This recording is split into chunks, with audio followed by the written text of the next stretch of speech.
Անսպար են Տիրոջ ողորմությունները, նրա գթությունները չեն նվազում։ Ամեն նոր առավոտի հետ բազմանում է քո ճշմարտությունը, Տեր։ Իմ հոգին ասաց, թե նա իմ բաժինն է,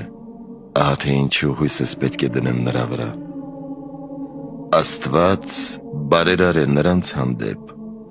ովքեր իրենց հույսը դնում են նրա վրա, քանզի այն անձը, ով փնտրում և ճշմարտությամբ ապավինում է նրան, բարի է և Տիրոջ փրկությամբ հանգստություն կգտնի։ Մարդու համար լավ է, եթե իր մանկությունից կրի խոնարհության լուծը։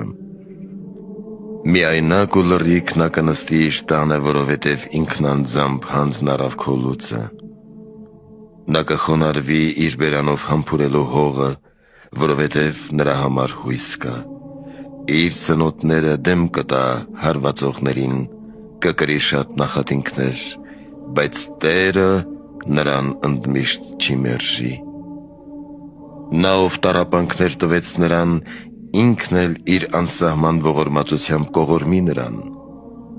Տերը սրտով չի կամենում մարդկանց պատժել և նվաստացնել մարդու որդիներին։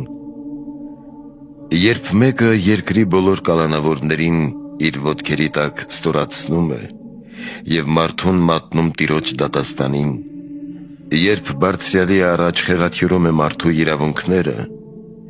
երբ դատարանում անիրավում է մարդուն, Տերը չի տեսնում։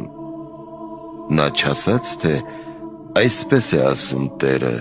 և կատարվեց։ Բարձրյալի բերանը չէր, որ պատվիրեց, թե այնտեղից ոչ չարիք պիտի դուրս գա և ոչ էլ բարիք։